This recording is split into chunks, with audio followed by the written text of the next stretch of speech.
Salut à tous, j'espère que vous allez bien. Depuis un certain nombre de temps, beaucoup de personnes ont communiqué sur leur achat d'Activision Blizzard. C'est un achat assez important au niveau de l'industrie du jeu vidéo. Microsoft a dépensé 70 milliards de dollars pour acquérir les studios d'Activision et de Blizzard, mais également d'avoir des licences qui sont assez fortes, tout comme Call of Duty, World of Warcraft. Alors, beaucoup de personnes s'interrogeaient concernant le devenir de Call of Duty, donc qui est une licence assez forte qui rapporte un maximum d'argent. Il y a bien entendu Candy Crush, etc. Mais Call of Duty, beaucoup de personnes se demandaient qu'est-ce qu'il allait advenir de la licence sur les plateformes de PlayStation ou encore de Xbox, etc. Mais plus PlayStation puisqu'ils avaient un certain accord avec Activision Blizzard. Microsoft, par la voix de Phil Spencer, a indiqué qu'il honorerait le partenariat qui a existé entre Activision et ainsi que PlayStation concernant les sorties des jeux Call of Duty sur la plateforme. Jason Schreier a apporté un lot d'informations ces dernières heures concernant ce qu'il adviendrait de la licence. D'après ses sources, certaines sources, il y aura un Call of Duty qui sortira cette année sur les consoles de PlayStation. Donc ce serait Call of Duty Modern Warfare 2. L'année prochaine, un Call of Duty qui serait développé par Treyarch. Donc on s'imagine que ce serait un nouveau Black Ops et qu'il y aurait une deuxième itération de Call of Duty Warzone. Et après ça, les informations sont un peu floues. On ne sait pas si la licence continuera à sortir sur la console de PlayStation et que Microsoft, par la voix de Phil Spencer, fera en sorte que le jeu puisse être une exclusivité Xbox. Il y a beaucoup d'enjeux en fait et des choses, des événements qui sont assez stratégiques. De par la voix de Phil Spencer, on s'attend à ce que pour amener un maximum de personnes qui jouent de plus en plus à des jeux comme Call of Duty, etc., ce serait vraiment quelque chose d'assez important, assez stratégique de faire en sorte que Call of Duty puisse être exclusif à la plateforme PC et Xbox. Cela amènerait beaucoup plus de personnes à souscrire à l'abonnement du Game Pass, mais également au Game Pass sur PC, parce qu'il y a de plus en plus de joueurs qui streament, qui jouent à Call of Duty. Il y a beaucoup de personnes qui jouent à ça, notamment à Call of Duty Warzone. Passe pour les Call of Duty, le mode campagne, parce qu'il y a certaines personnes qui jouent à Call of Duty, euh, le mode multijoueur, mais pas le mode campagne, etc. Alors, je me demande, est-ce que Microsoft continuera à faire sortir Call of Duty sur les PlayStation. Personnellement, je pense que peut-être que non, ça dépend. Après, ça se peut que, bien entendu, Sony ne s'est pas dérangé pour faire en sorte que certaines licences puissent être exclusives à leur plateforme. Pourquoi Microsoft ne pourrait pas le faire? Après, comme je l'avais dit dans ma précédente vidéo, peut-être que c'est un moyen de faire en sorte que Sony puisse arriver sur la table pour discuter de la licence Call of Duty parce que Call of Duty ça apporte beaucoup d'argent à PlayStation. Peut-être que c'est un moyen stratégique de la part de Phil Spencer de faire en sorte que Sony puisse faire en sorte que le Game Pass puisse arriver sur les PlayStation, etc. Après, ça a beaucoup d'enjeux au sein de l'industrie et ça a beaucoup d'impact chez Sony en tout cas.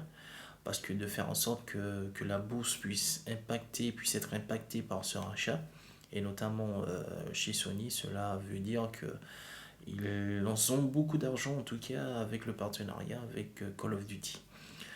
Il faudrait voir qu'est-ce que ça donnera au cours des prochains mois, des prochaines années. Quelle sera la réponse de Sony vis-à-vis de ce rachat? Est-ce qu'ils pourront éventuellement sortir un Game Pass mais est-ce que le Game Pass sera viable? Parce que Sony compte sur le terme des ventes de jeux qui leur rapportent beaucoup plus d'argent que de vendre des services comme un Game Pass qui n'est pas rentable.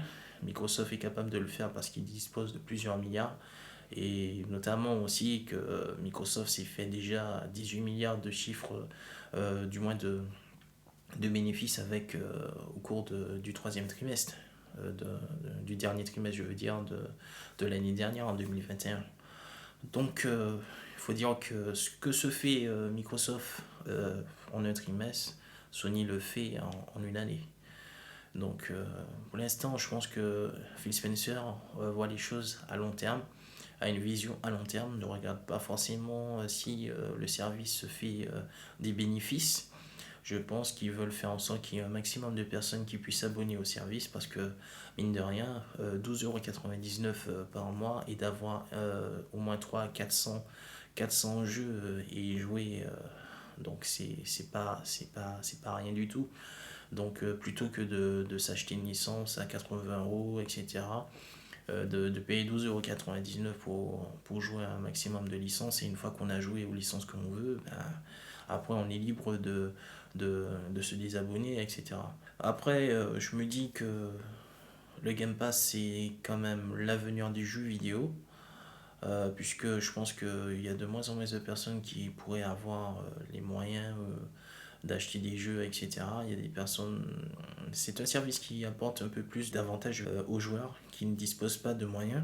Ceux qui disposent de moyens, qui veulent se faire une bibliothèque, peuvent se permettre d'acheter les licences. Et il ne faut pas oublier qu'avec le Game Pass, quand vous souscrivez au service, vous avez certaines réductions sur certains jeux. Donc il y a certaines personnes qui pourront continuer à s'abonner au service. Et également, s'ils veulent se faire une bibliothèque, ils pourront se faire une bibliothèque à moindre coût que d'acheter un jeu à 80 € par exemple. Alors, quand on regarde bien, la politique de Microsoft et de Sony est tout à fait différente. Sony se base sur les ventes, Xbox se base sur les abonnements, etc., des services. Alors, on avait entendu certaines rumeurs que PlayStation serait en phase de faire un Game Pass-like. Donc, est-ce qu'ils y arriveront? Je ne sais pas du tout. Parce que pour faire un Game Pass, etc., tout comme fait Microsoft, il faut avoir beaucoup de revenus. Et c'est ce que Sony ne dispose pas. Bien qu'il dispose de plusieurs divisions, mais la division de jeux vidéo, et comme je disais, les bénéfices que Sony se fait, c'est pas énormissime. Parce qu'il ne faut pas oublier que Sony dispose de plusieurs divisions.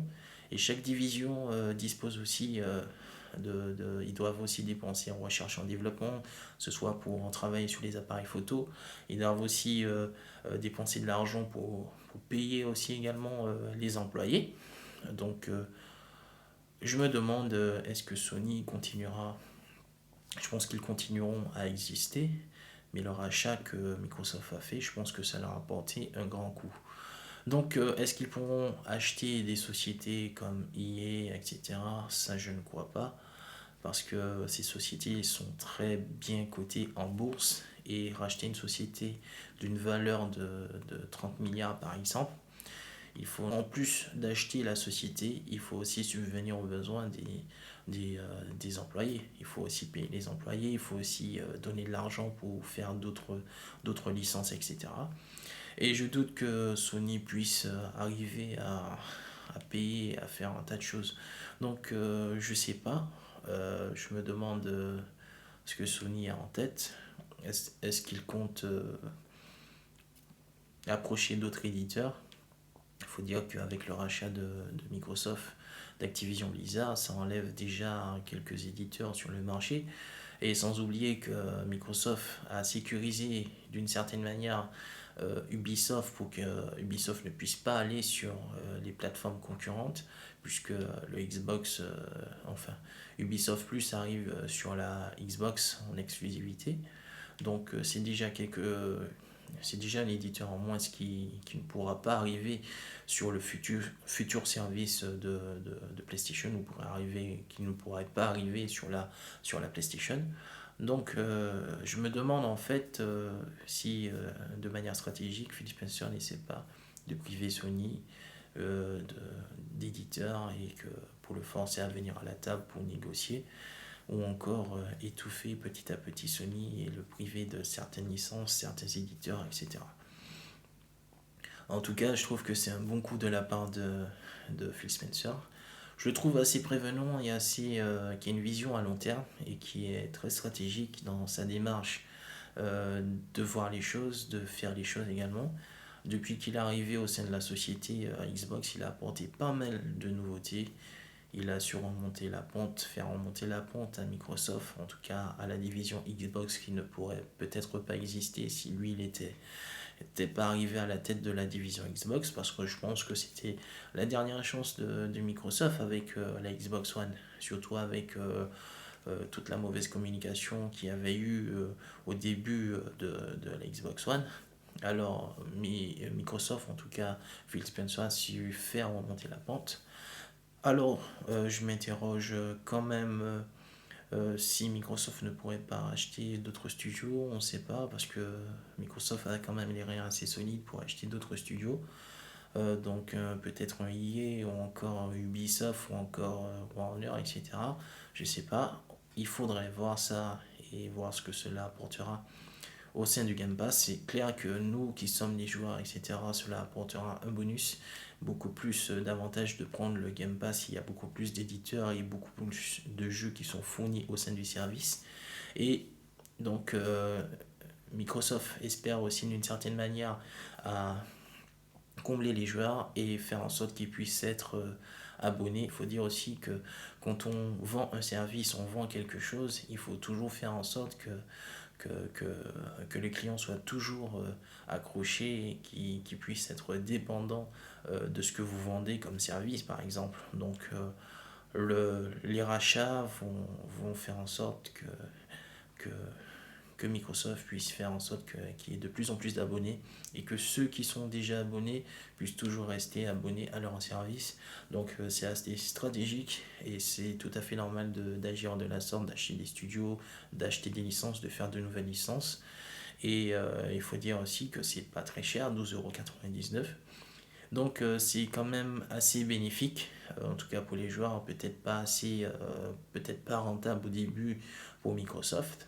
Donc je préfère avoir un abonnement à 12,99 € et jouer à un maximum de jeux, à autant de jeux que je veux, que d'acheter mes jeux à 80 €. C'est clair que moi j'achète aussi des jeux parce que je voudrais aussi avoir ma propre bibliothèque. J'ai déjà plus de 500 jeux dans ma bibliothèque depuis que je suis abonné au Game Pass et j'ai quelques jeux sur la PlayStation.